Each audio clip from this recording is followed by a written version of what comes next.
Halogenated hydrocarbon, nitro यौगिक। सुनने में ये नाम थोड़े मुश्किल लगते हैं ना, लेकिन घबराने की कोई बात नहीं।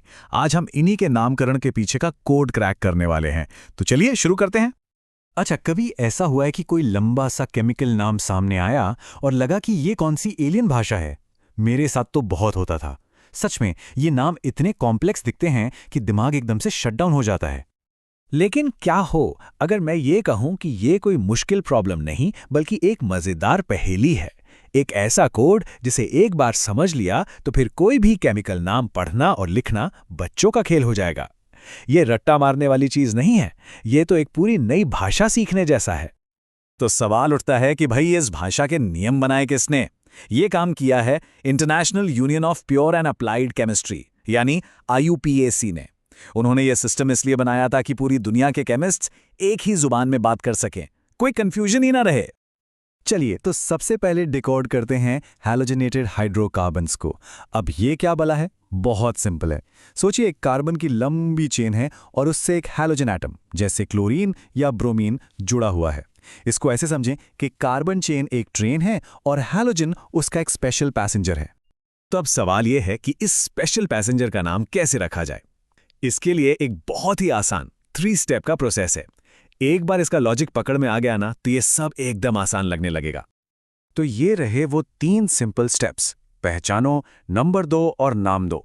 सबसे पहले सबसे लंबी कार्बन चेन को पहचानो, फिर चेन को ऐसे नंबर दो कि हैलोजन को सबसे छोटा नंबर मिले, और आखिर में सही प्रीफिक्स लगाकर हैलोजन को नाम दो। बस। चलो एक एग्जाम्पल से समझते हैं। मान लीजिए हमारे पास है CH3 CHCl CH3। पहला स्टेप क्या था? सबसे लंबी कार्बन चेन पहचानना। इसमें 3 कार्बन हैं, तो हमारे नाम का बेस होगा प्रोपेन। ठीक है, अब बारी है नंबरिंग की। हमें चेन को ऐसे नंबर करना है कि क्लोरीन को सबसे छोटा नंबर मिले। इस केस में चाहे लेफ्ट से शुरू करें या राइट से, क्लोरीन तो दूसरे ही कार्बन पर आ रहा है, तो इसकी पोजीशन हो गई 2। अब बस इन दोनों टुकड़ों को जोड़ दो। पोजीशन 2 पर है क्लोरो प्रीफिक्स और हमारी मेन चेन है प्रोपेन, तो पूरा नाम क्या बना? 2 क्लोरोप्रोपेन। देखा, बिल्कुल एक कोड सॉल्व करने जैसा ही है। तो हैलोजन का फंडा तो अब क्लियर हो गया होगा। और अच्छी बात यह है कि अगर ये समझ आ गया तो नाइट्रो कंपाउंड्स तो और भी आसान लगेंगे। क्यों? क्योंकि रूल्स बिल्कुल सेम हैं। तो नाइट्रो कंपाउंड्स क्या होते हैं? ये वो होते हैं जिनमें कार्बन चेन से एक NO2 ग्रुप जुड़ा होता है। और बिल्कुल हैलोजन की तरह ही इसका नाम भी हमेशा एक प्रीफिक्स की तरह लिखा जाता है, और वो प्रीफिक्स है नाइट्रो। तो चलो अपने पिछले एग्जाम्पल जैसा ही एक मॉलिक्यूल लेते हैं। हमारे पास 3 कार्बन की प्रोपेन चेन है और नाइट्रो ग्रुप दूसरे कार्बन पर लगा है। अब जरा गेस करिए इसका नाम क्या होगा? सोचिए। बिल्कुल सही, 2 नाइट्रोप्रोपेन। देखा, पैटर्न एकदम वही है।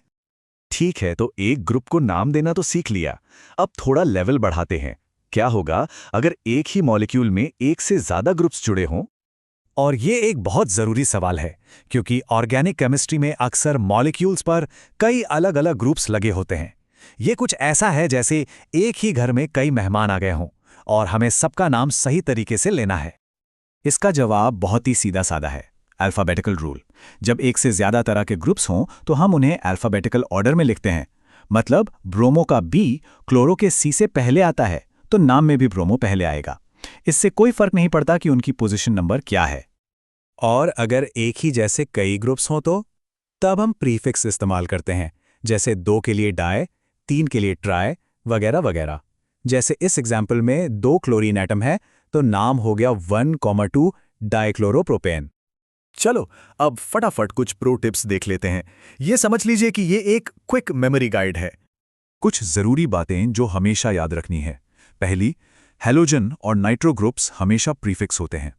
दूसरी, नंबरिंग हमेशा ऐसे करनी है कि ग्रुप्स को सबसे छोटा नंबर मिले। तीसरी, सारे ग्रुप्स को अल्फाबेटिकल ऑर्डर में लिखना है। चौथी, जब भी स्ट्रक्चर बनाना हो तो हमेशा कार्बन चेन से शुरू करें। और आखिर में, ग्रुप्स को अलग अलग पहचानने के लिए कलर कोडिंग का इस्तेमाल करना एक अच्छा आइडिया है। तो आखिर में सारी कहानी इस एक सिंपल से फॉर्मूले पर आ जाती है, prefix plus parent chain plus suffix. ये समझ लीजिए कि ये ऑर्गेनिक कंपाउंड्स की नेमिंग के लिए एक मास्टर की है।